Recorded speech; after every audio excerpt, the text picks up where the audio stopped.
All All righty. right. Good to go. Good morning. Okay. Yeah. So I am going to introduce our speaker today, Lauren Stewart. She is a naturalist with the Ohio Department of Natural Resources. Did I say that right? Yeah. Yeah. And she is going to be talking about gardening for wildlife today. Thank you so much for doing this for us, Lauren. Absolutely. This is actually one of my favorite topics. So again, my name is Lauren Stewart. I'm actually the naturalist. I'm based out of Maumee Bay State Park. So I'm up just a little bit east of Toledo, up by Lake Erie. I'm actually originally from Texas, and this is actually where I started to get into gardening for wildlife. Texas, it's really different down there. Water is a very limited resource where I lived versus here in Ohio, I have literally like one of the great lakes out in the back of my work. So water's a little bit different here, but that's what got me into native plants and why native plants were so important. And even though we don't have the same limiting factors that we do up here, I had down in Texas, native plants are super important. We have really unique ecosystems up in Northwest Ohio that providing the plants and habitat for those animals, we'll get some really good experiences for it. So we'll go a little bit at talking about, it'll be a little bit of mix of gardening and a little bit of gardening with plants and how to attract wildlife and how to avoid attracting the wildlife you don't want to have in your yard. It's not always a guarantee you get what you want, but it'll give you just some ideas of how to. So the big thing about native plants is you're going to attract wildlife because the plants are supposed to be there, so you're going to get the wildlife that comes to them, which makes sense. You're also continuing basically the habitat and ecosystem in your yard or whatever land you're using, and so you're helping support the healthy ecosystems, and you're preventing erosion. Erosion is a huge problem here, especially specifically if you live along waterways. All of that erosion can contain either chemicals, can contain nutrients, and too much nutrients ends up in Lake Erie, and that's where we get our algal blooms. And also, you literally can lose your land with erosion. So that's a really big one that's kind of overlooked because you're just like, you're looking for flowers, or maybe you're wanting to attract wildlife, but there's a whole bunch that goes into native plants that help protect basically the land itself. And the biggest one, it provides shelter and food as well, and that's how we get our wildlife to come. So what you need to know is if you're just getting started in gardening or if you just moved to a different area, you need to be able to identify the soil type. So you need to know if it's sandy, loamy, or clay, or a combination of the three. Sandy soils actually have the largest particles. That's what makes them so good for drainage. That water can slip through the big particles of sand and they don't compact, which makes it really good for drainage. But the problem is nothing really sticks to that. So you get really great drainage, but you don't get a lot of nutrients and the water doesn't stay there. So it's usually dry areas.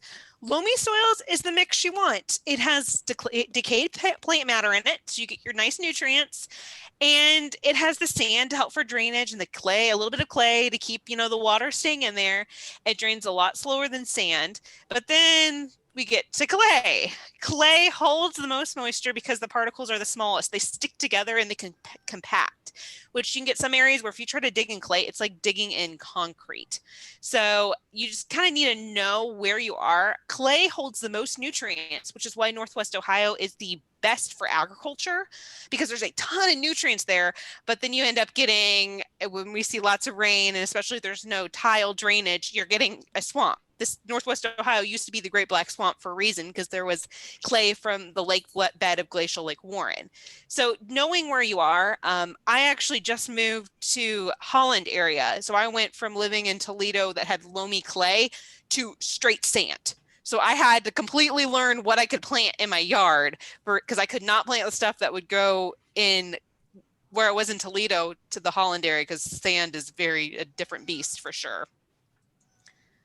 So a good way is like the touch test. You can do a ribbon test or a touch test, but clay soils are going to feel sticky when wet, powdery when dry, and clay will also feel slimy.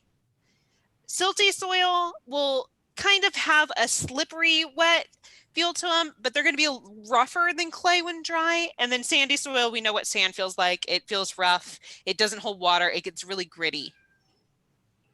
And this chart here kind of gives you the soil texture pyramid. So you need to know where you are in Ohio, what your soil looks like, and then what plants you're going to need to plant based on that soil. So this is our nice soil pyramid. The loam is where you want, right there in the middle, the bottom middle. Clay loam is good, but can hold too much water. Loam is the sweet spot. So here's the soil texture ribbon test. It's actually really fun, especially to do with kids, the grandkids, or just yourself. I like doing it. But basically you figure out how much of a ribbon you can make with the sample of soil you have to determine how much clay essentially is in it. So if you can do a ribbon longer than 2 inches, you have clay soil. Sorry, one second. I have a very uncooperative guest in my room.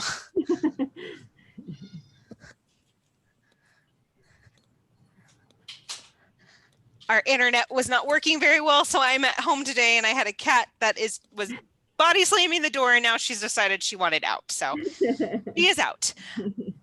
So again, the ribbon test is the best way to determine whether or not you have sand, soil, sand, loam, or clay. And once you figure out what you have, you need to know what light you have available. So a lot of plants, especially if they are in the more sandy soils, are going to want less light because that water doesn't retain as well. So they usually prefer the partial shade. But knowing how much sun you have can tell you, if knowing the soil and the sun, whether you're going to have an area of high evaporation, so you need really drought tolerant or dry soil tolerant plants. You're going to have higher temperatures if it's in full sun, just because it's in the direct sun. And then when you're going on to partial sun, you need to know whether it's partial sun, you have sun in the morning, or you have sun in the afternoon. It's very different suns based on the angle. The afternoon sun's usually a lot more intense, is more of the equivalent of full sun versus part shade.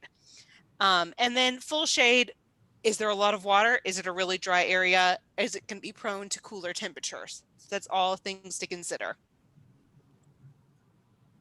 So here are some examples of some flowers. All of the flowers listed are actually really important flowers to insect species and also bird species as well. So these flowers will tolerate partial sun to full sun. You can see a variety of them will tolerate moist soil. Some of them, like our cardinal flower, really only wants to be in wet, low areas. Versus our black-eyed Susan, which will tolerate pretty much anything. I love that plant. It goes anywhere. It spreads by seed. It's super easy to add to your garden. But you just need to know what the area is like. And if you have an area that's pretty varied, you might want to get a pretty generalist plant like the black-eyed Susan, or even our columbine. Our columbine's a really good one as well. So here's a picture of our black-eyed Susan. As you can see, I love this. There's a reason why I love this flower. It's really good for pollinators, so the butterflies love it. It's also good for birds. Birds actually eat the seeds, and it provides a lot of habitat for insect species, which in turn brings our birds. So there's a lot of animals that base their life cycles off of this plant here.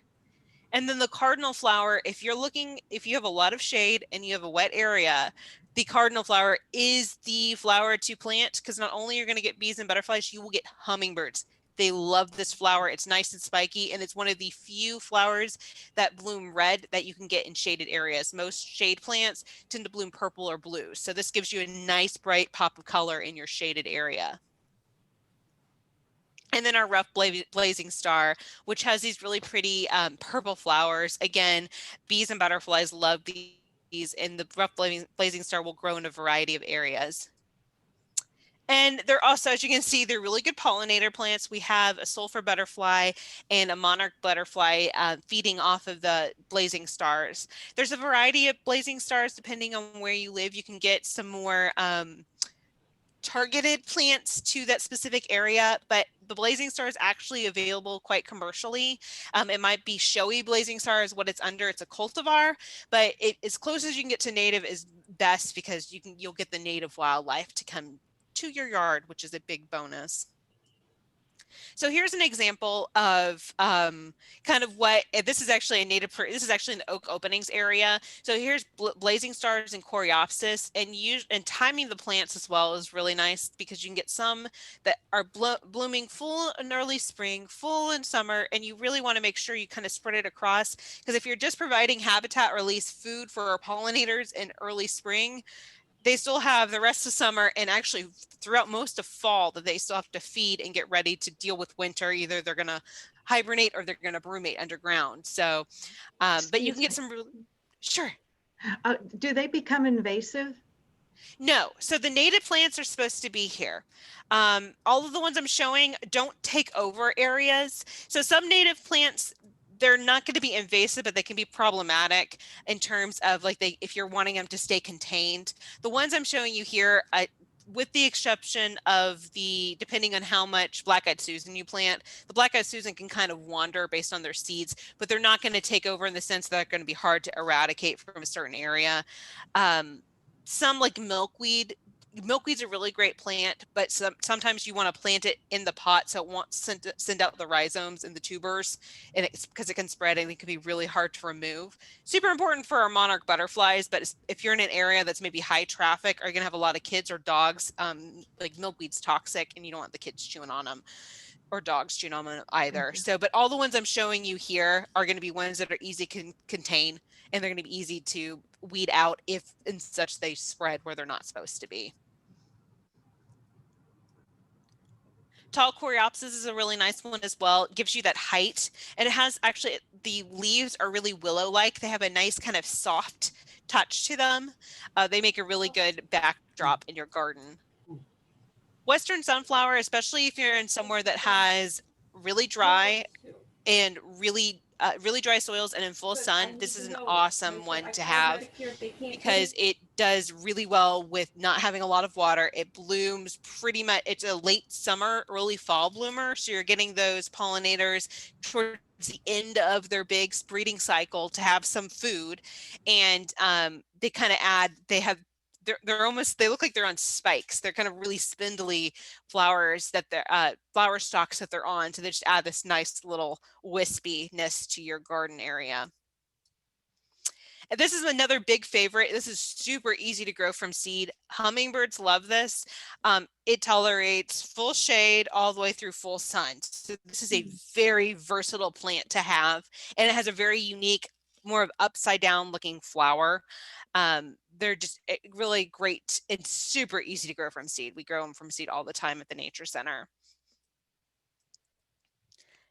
The woodland sunflower, so as its name may suggest, it's going to like more of the shade, but again, it tolerates dry through moist soil, so it's a very versatile plant as well.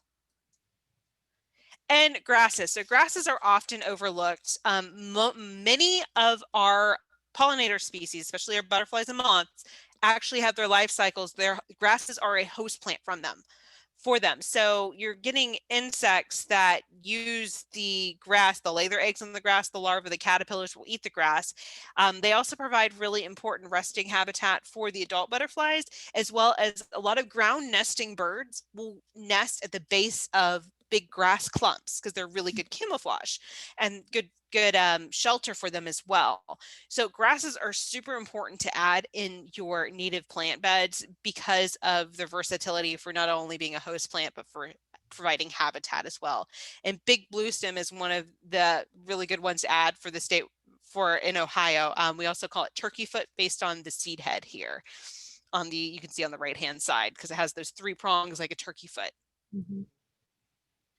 So besides just our flowers, we also want to consider planting shrubs and trees. So shrubs and trees, again, provide habitat. They provide more than just the kind of softer habitat that the grasses may provide. You're going to get more animals that need more permanent structure. So you're going to get squirrels, you're going to get woodpeckers, you're going to get even raccoons and things like that. And then you might even get birds, depending on the trees that you plant, as large as bald eagles nesting in your area, depending on where you are. So the trees and shrubs are really important, providing a more permanent habitat if you have room for it. So swamp rose is one of our native roses. They're actually being displaced by multiflora rose, which is an invasive species that was brought here in Ohio as actually erosion control. Ironically, it spreads like crazy, the multiflora rose, and it takes over. And so it's actually pushed out a lot of our native swamp rose. But the swamp rose can hold strong in certain areas because it tolerates wet, like saturated conditions where the multiflora rose can't. Brambles include blackberries and raspberries. And the nice part about native plant gardening is you can also garden for yourself because a lot of the native plants are actually edible by us. So the blackberries and raspberries are as well. So if you're looking for jams and jellies, the only thing to consider with some of our native plants is they have defense mechanisms, as they might be spikier than some of the cultivated plants. So that's just something to consider, because blackberries and black raspberries do very much earn their name as brambles. They are very spiky and can trip you just by the way they grow. They grow all over the place. But if you have an area that in the back of your property that you just want to plant something that you can use potentially and wildlife can use, that's a great one. With blackberries and black raspberries, you're going to get a variety of species coming. You'll get mammals. You'll get a lot of different birds, especially our overwintering birds. In the wintertime, since there's no insects, they rely heavily on berries. And so that's something that they can sometimes eat some of the leftover fallen berries in the ground as well. So that's something to consider planting if you are looking for having overwintering birds in your area. Buttonbush is one of my favorite trees. It grows in the swamp. So if you have a very wet area, this is the tree for you. It has adorable flowers, which I'll show you shortly. Witch hazel, which is actually a medicinal plant. It does grow in Ohio. It is one of our last blooming plants before winter comes. They bloom all the way through and past Halloween, and they have really pretty yellow flowers, which I'll show you. And then my all-time favorite plant, this is the best plant all around, both for people and animals, is serviceberry. And I'll show you why when I'm showing you pictures of it. So here's pictures of our swamp rose. It's a nice plant, but again, it's going to have the thorns on it. It's going to have really nice flowers, but the flowers aren't going to be as big as our cultivated roses because it is a wild rose. It does what it needs to do best, and it's not supposed to be showy for people. It's supposed to be practical for pollination. So it has that nice open face. They can vary anywhere from white all the way through pink. And of course, our black raspberries, very yummy. Mm-hmm. And then our blackberries. So blackberries and black raspberries can actually really look similar. The way to tell the difference between them. So the black raspberries they're going to be much more divided. They're going to look more compound. But if you take the black raspberry fruit off and inside it looks like a cup, that's a raspberry. And if you take the black fruit off that you're not sure if it's a black raspberry, blackberry, it's a little more bulbous and it's flat. You can see where it's removed, it's flat here. That's a blackberry. If it's like there's a cavity inside, it's a black raspberry. So that's a quick, easy way to tell the difference. They're very closely related. They taste very similar, but they are different species.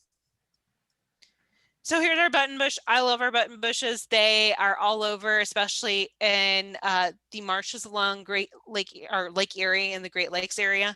They're very, very common because they like that saturated soil. The only downside of button bushes, they're very slow growing. So if that's something that you're looking to plant, you're going to want to get a bigger plant, and it's going to take longer to get large.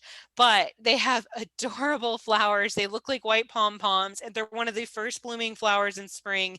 So they're great for our pollinators, and they're excellent for the warblers. They have a really kind of like a shaggy bark that insects hide underneath, and so warblers go and feed in early spring, get the insects that have overwintered under the bark. Are those sun or shade or both? Both. So they will tolerate full shade. They grow faster in full sun. So, and that's true of most plants except for the full shade plants that only tolerate full shade. They'll just burn out in full sun, but they will grow. The buttonbush will grow faster in full sun. Witch hazel is an understory plant. It's gonna want partial shade. It's not gonna want full shade, but it's not gonna want full sun. And here's its flowers. So its flowers look like little wispy fingers, but the whole tree will look like, the whole shrub will basically look like someone blew a confetti cannon over it. It'll look like streamers of yellow on it. And they actually have a really interesting little wasp, a little mite that actually parasitizes the leaves. So it lays their eggs inside the leaves and it forms a gall. So like it kind of forms scar tissue, but the gall ends up being pointed and it looks like a witch's hat. So the tree blooms on Halloween and has a gall specifically that gets a little witch's hat on it. So it's a very cool plant. And here's my favorite, serviceberry. So serviceberry is good all around for people. It is not a huge tree. You're looking at a maximum of about like 20 feet, 20, 25 feet. It has beautiful white flowers in early spring. The flowers bloom first, then it starts to leaf out. It has really, really important berries for our birds. These berries are high in fats, which are super important for our migrating birds.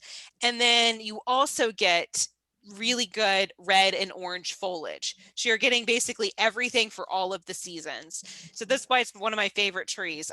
They're actually very easily found, commercially available, and you can get pretty close to the native genotype. You can't get exact because there are still some cultivars, but you can get pretty close to it. So I love this plant. It's great all around for a variety of wildlife, specifically for the birds, but multiple species use this plant, and it's good for us to look at, so it has a nice aesthetic. So breaking down our full shade and shrubs and trees, the sumacs and dogwoods and spice bushes are going to be the ones that tolerate the full shade. Getting the understory trees can be a little hard, especially if you have really big canopies of established trees, but all of these trees and bushes tolerate it really well. The smooth sumac is really neat. It has excellent fall color. It's like fire engine red. So if you're looking for that pop of color in the wintertime, and these flower and seed heads are really important for wildlife, specifically a lot of the seed-eating birds. So sumac is great. That's a really good one to plant, and especially you get the nice fall aesthetic. And then you can have the flowering dogwood, which has berries, again, super important for our birds, but we get the flowers for the pollinators as well, and the flowers for us to look at as well. Some flowers, flowering dogwood, can be showier than others. There are plenty of cultivars of this, but as close as you can get to the native type is best, just because that's what our native animals are looking for. But there are a lot of options, and flowering dogwood is gorgeous. It's and it's a smaller shrub, a smaller scrubby tree to have as well. It doesn't take up too much room. The dogwood, the red osier dogwood, is one of my favorites because it actually adds a lot of winter interest. So here's on the top left, shows it in winter. It has this nice red bark. Deer actually like to chew on the bark in the wintertime, so it gives deer something to eat if they're desperate. It has flowers. And it has actually these white berries that kind of look like doll eyes, is another name for them. Again, so you're getting pollinators in the spring, berries in the fall and early winter for our overwintering animals as well. And then dogwoods actually provide plenty of really good cover, just the way, especially the how many densely packed their stems are, their branches are, provides really good shelter for a lot of our smaller animals and insects. And then spicebush. This is the #1 most important plant for the birds, the migrating warblers up here in Ohio. Spicebush has the highest fat content of any of the berries of any of our native plants. It is an understory tree as well. It actually, if you scratch the bark or you break the leaves, it smells spicy, hence the name spicebush. Kind of clovey almost, as a really spicy clove. But there's actually some butterflies that have the Spicebush swallowtail, has its whole life cycle that goes around the spicebush. But the spice bush itself, the spice bush has alkaloids and aromatics in it that makes it toxic. So the spice bush butterfly is actually a toxic butterfly. So don't eat them, but they actually help the birds, prevent the birds from eating them as well. But this is super important, especially if you're in an area and you're looking for warblers in your yard. This is what you want to plant. Really important plant. So specifically, if we're looking to attract butterflies, remember that they required food. So we like flowers, so that's a nice easy one. Shelter, so we have to consider planting grasses or trees as well. And they actually do require water. Some butterflies require more than others. We like to provide, here at Maumee Bay, we don't really have to worry about anything because we have the lake and the swamp right out, so there's plenty of water. But if you live in a drier area, or if like you live in the oak openings area, putting something like having a shallow, like almost like a bird bath would be great. You put pebbles in it. You can make what we call them as bee baths, but butterflies also use them. You just take a really shallow disc, like even like a terracotta, the planter base, just the water planter base, and you add gravel in it, and you just put water in it so the butterflies can't drown, they can still fly out, or the bees can't drown, but they can still get water, especially when it's really, really, like we've had a long dry summer. It's really important because they don't get enough hydration from the nectar alone. Some butterflies actually prefer rotting fruit. So if you have fruit trees, say they're in the back of the property, leaving some of maybe the fruit to rot is fine. Animals will use that. I understand if it's right next to your house, you don't want to do that. That makes sense. But if you have an area that, hey, I can leave a couple apples down, or I can leave a couple of these berries down, a lot of butterflies actually feed on rotting fruit as well. And then providing host plants. So you got to think of, it's really easy to think of the adults because we like flowers, but thinking of the larvae as well. So providing appropriate host plants, we look at the whole cycle of butterflies.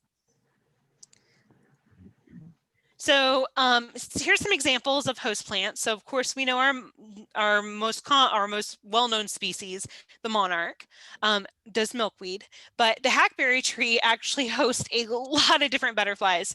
I know hackberry isn't probably the most sought after tree to plant, but if you have one way back in your fence line and it's not going to mess up your fence too bad, I would actually recommend leaving it. It is, a lot of animals use it. So like the American snout, the hackberry emperor, the morning cloak, they all use it. Willow trees, again, have multiple butterflies using it. The viceroy, the morning cloak, the red spotted, and you'll see some butterflies use a lot of different host species. And then some, like the monarchs, are specialists and only use milkweed. We have another specialist, the Spicebush Swallowtail, only uses the spicebush. Violet species get a whole bunch of fritillaries.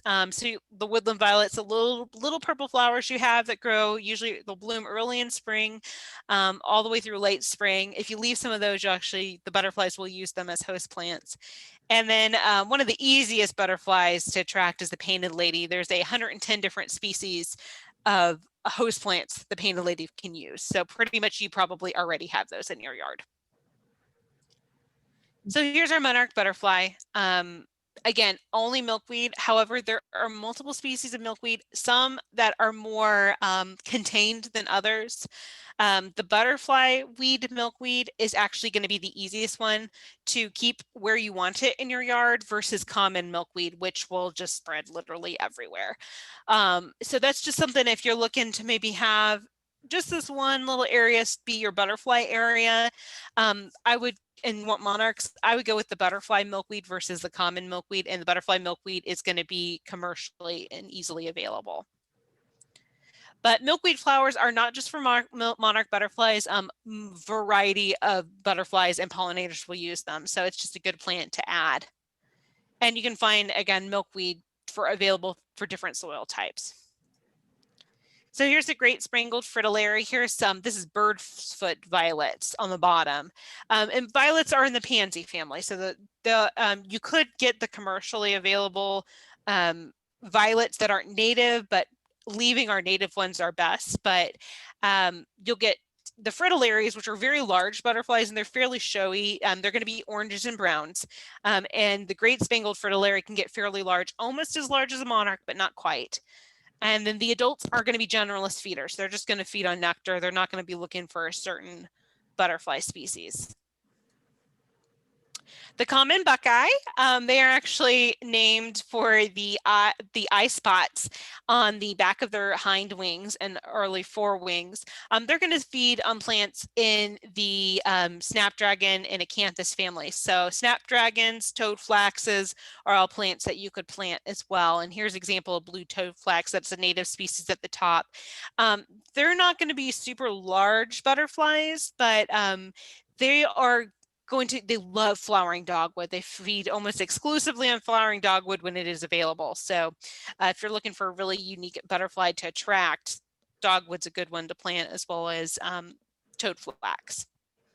So here's our black swallowtail. I love the black swallowtails because you can actually tell the difference between males and females on just by looking at them. It's not very common on most insect species, so it's nice to be able to, like, oh, that's a male, and you can impress all of your friends. So the males are going to be the one at the top. They're going to have the broken band, and the females are going to almost lack the band completely. So if you see a black swallowtail with just this yellow band, you're going to know it's male, which is nice. They're caterpillars, which this picture doesn't show it. They have, it's a pseudo antenna that they can stick out, and it's forked and it's bright red. It's supposed to make them look like a snake. So they'll stick it out when frightened, and it smells really bad, but it looks like a snake's tongue. With them being green and kind of almost eye-like patterned, they are pretty good at imitating that they're snake.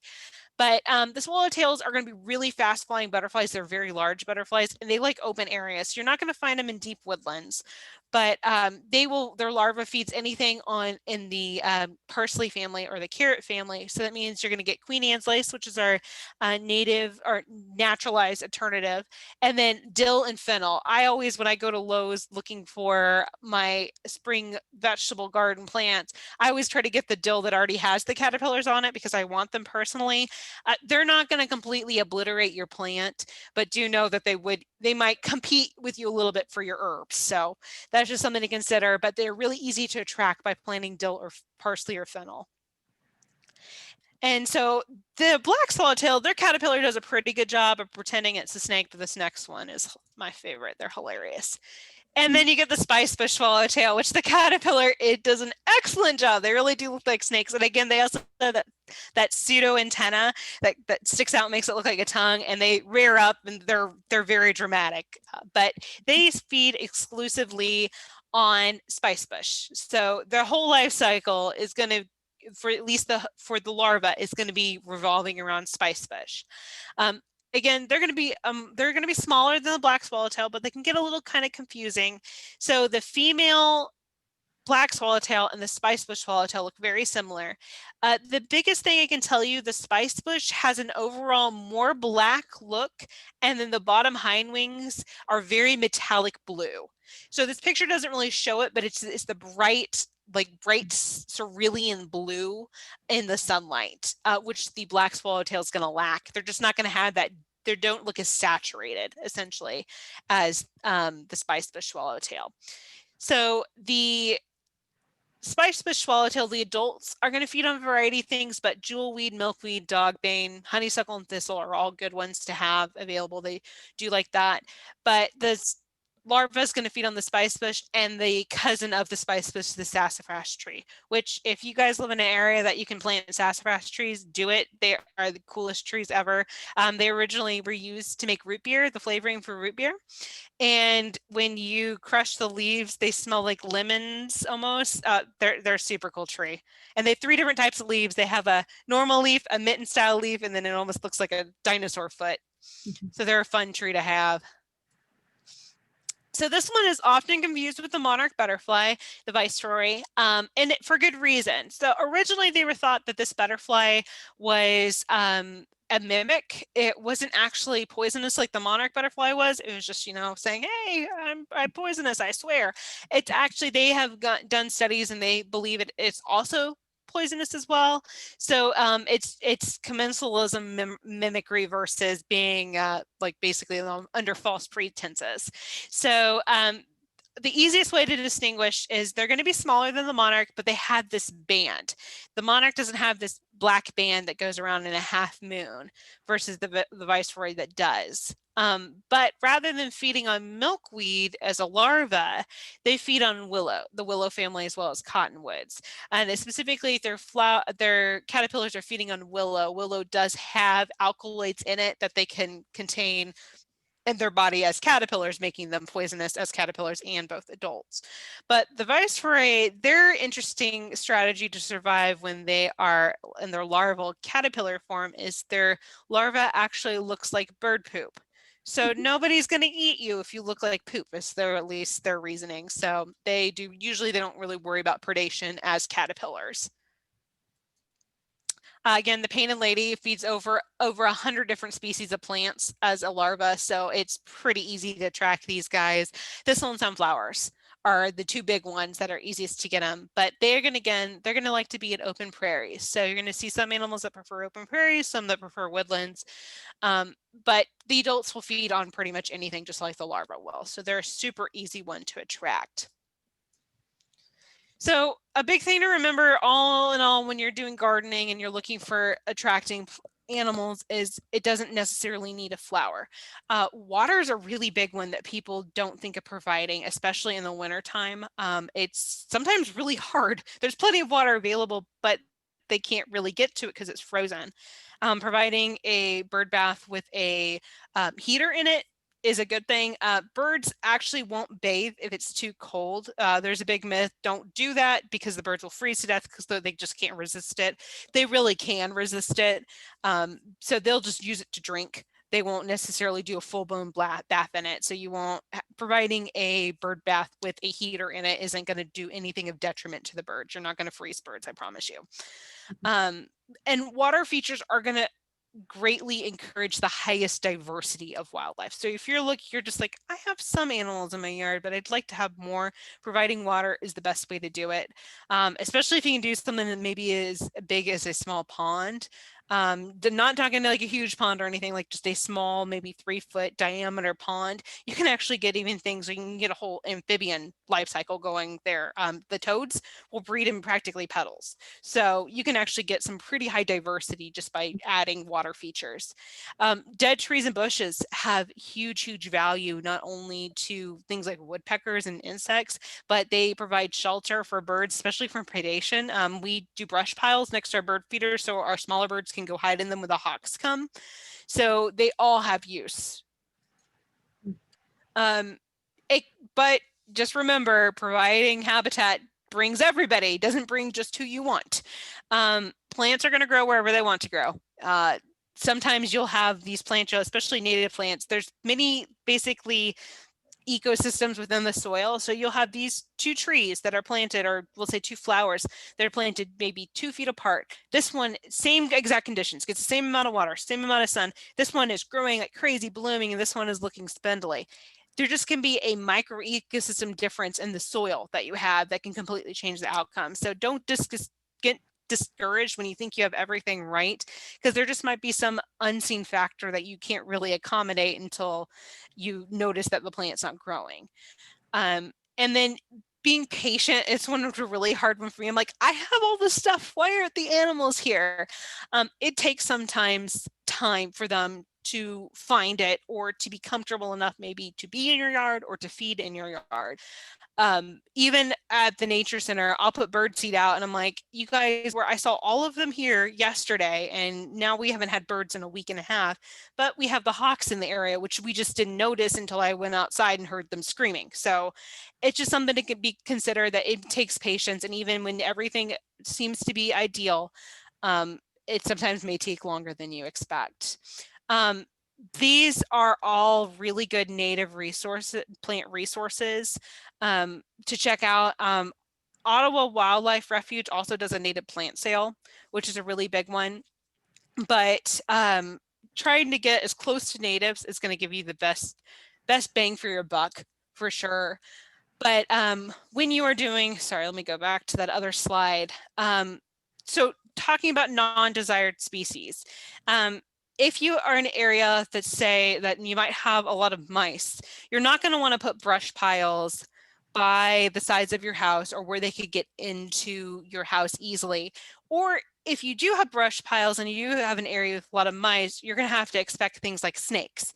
So that's just something to be considered. Like if you have, or in my case, like I love frogs, but if I have a pond with a lot of frogs, I'm going to get water snakes that eventually come to it because they're going to be feeding on frogs, or I'm going to get great blue herons that are feeding on my frogs. So that's just something to consider where you're placing things. If you really want to have maybe somewhere for the birds to, hide out at, maybe, but you're worried about having mice and snakes, don't do the brush pile, do maybe a live bush instead that's taller and will be more off the ground, so the mice won't be hiding there, so you won't get the snakes to come for the mice. Is another big one. Deer in particular, the reason why I really hit on the native plants, a lot of our native plants are supposed to be around deer, so they're used to competing with deer, so they have varieties of ways of dealing with deer, like those brambles and those roses. They're spiky, so to avoid herbivorous predators. So that's just things to consider. There's a really good on the website Oh, it's not on there. I'll have to give you another one. Wildflower.org is done by the University of Texas. It is not just for Texas, it's for all of the US. They actually, you can look up plants and you can look up its resistance rating, whether it's deer resistant. There's never anything that's going to be deer proof. If deer are hungry enough, they are going to eat it. But it's at least a plant that's going to be lower on their list, if not last on their list to eat. So that website actually has really good resources. Again, it tells you where the plants can grow, what soil conditions they need, what sunlight conditions they need, and we'll give different pictures as well. But just considering where you're planting stuff is really important based on what you're going to attract. So if you don't want squirrels, you might not be able to feed the birds seeds. You might have to just rely on what your native plants have to provide for the birds, or you might just provide water instead. So you'll only get squirrels that come in your yard maybe to just drink. They're not going to be hanging out, eating all the bird seed and digging holes everywhere, burying all the peanuts and whatnot. So those are things just to consider as well. And do you guys have any questions? I know that was just a lot of information thrown at you. That was great. Thank you. Thank you. I guess on some of the trees and the shrubs, I guess I need to look into how big do they get, since my yard is not extremely large. The nice small ones, the dogwoods actually stay reasonably sized, especially the osier or even the gray dogwood it's more like a 10-foot tall max tree / shrub. But the serviceberry, I love that one. It can get a little bit big just depending on how much size. I mean, 20 feet is really small for a tree, but 20 feet is still 20 feet. Witch hazel, if you have a lot of shade, that one is not going to get taller than 6 feet. So the wildflower.org is going to have the max size, the range of sizes in the plants as well. That's a really good one as well. I'm trying to think if there's any swamp rose, but that's a harder one to plant if you are in areas of dry. They're not going to do very well in dry. But there's definitely some resources out there that will give you the sizes of their max sizes, so you can kind of get a range of what you can and cannot plant. And what about the sumac? I guess, is that poisonous to anything? It's not gonna, you can actually make tea out of the berries. So the staghorn sumac in particular, you can. There is the poison sumac that gives you the skin irritation. That's not going to be here in Northwest Ohio. Okay. So you're going to be good there. But there is a poison sumac that will be the same reaction as like poison ivy. Okay, that's what I thought. Yeah. Yes, but this one's not the one. Yeah, no. Can you tell me if there was a shortage of monarch butterflies this summer? And if you guys have any questions that you do think of later, please feel free. You can email them to me and I'll be more than happy to answer them. Or if you have anything specific, you're looking to attract a specific animal, I can give you my best answer of what might help bring that certain animal back. Let me see. Go ahead, Julie. What were you asking? Credits. I said this year I didn't notice a lot of monarch butterflies, and I didn't know if it was everywhere, but we had our ditch Any cleaned. other questions? And we had a lot of like milkweed, so I thought maybe they didn't have enough food. Oh, I think you're muted, Liz. Or did I? Nope, I muted myself. Julie was asking, can you hear us? Yes. Okay. Julie was asking about monarch butterflies. She said she hadn't seen a lot this year and she didn't know if that was everywhere or just in her area. It's everywhere. This year was really late. So in a typical year, we usually see them by June 1st. It's usually Memorial Day weekend is the biggest bump that we tend to see them by the lake. This year it was after 4th of July before I actually saw them in numbers. Now I did see a relatively good fall migration, but our spring migration was dismal. So it wasn't a good year for at least monarch butterflies this year. So it wasn't just you, Julie, it was everywhere. Does anyone have any other questions for Lauren? I just wanted to tell her I have a possum that lives under my house. I And, love and it, possums. and it terrified me. And I told my son, I said, I saw a baby possum, and he says, leave it alone, Mom. They eat everything. Yes, they do. They eat ticks. So possums are great because they're mammals, but they are super, super, very, very unlikely to be vectors of rabies. They have a very low body temperature that's about 90 degrees, and the rabies virus needs about like 96 or higher.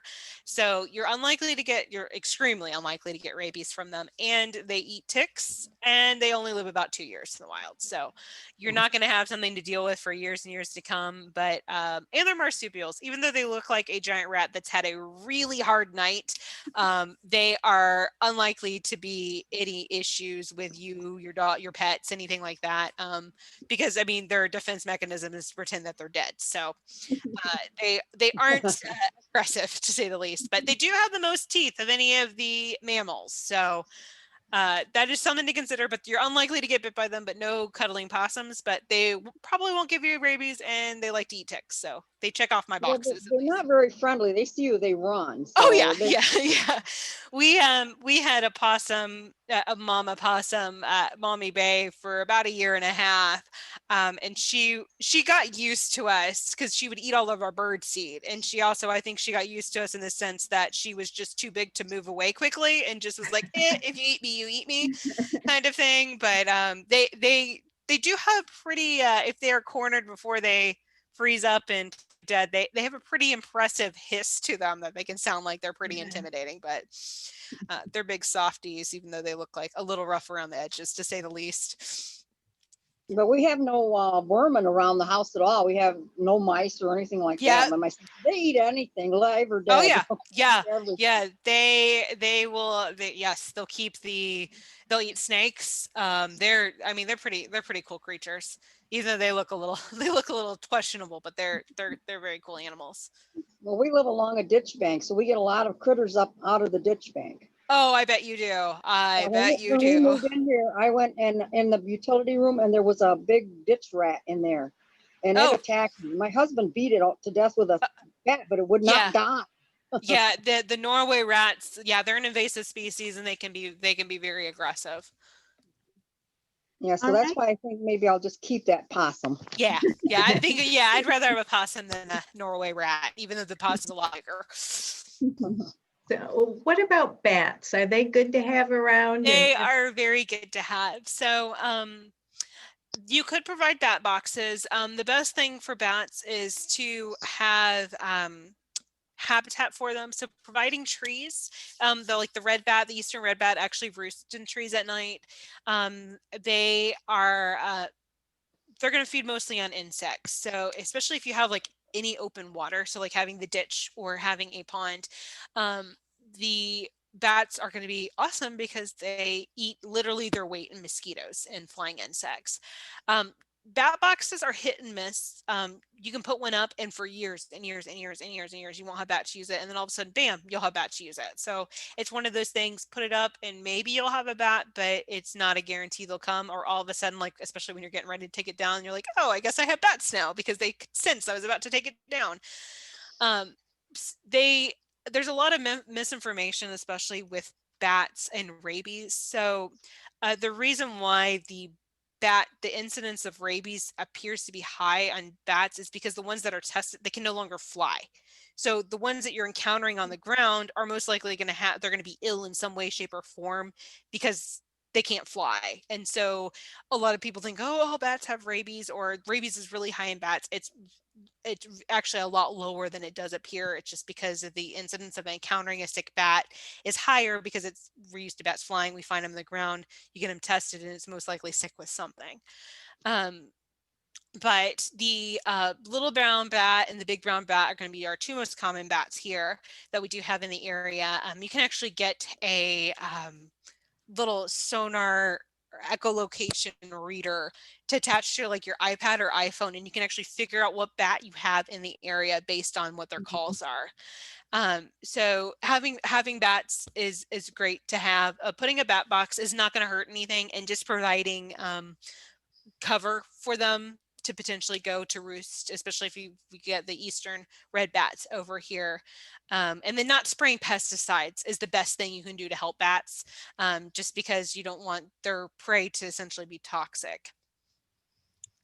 How tall does that bat box need to be? Fairly tall, you at least usually about 10 to 12 feet. Oh, Closer wow. to 50. Yeah, they need to be pretty tall. All right. Well, thank you so much, Lauren, Thank for you. joining us. And you'll be back next month. I'm not sure. I can't remember what program we're doing with you next month. I have it written down somewhere. But we will see you next month. Yes. Thank you for joining us. Absolutely. And thank you. yeah. Enjoy your day, everyone. I will. Thank Thank you. you guys again for having me. And I look forward to seeing you all again next month. Sounds good. Great. Thank so you. much. Thanks. Bye. Bye. Bye. Bye. Mm.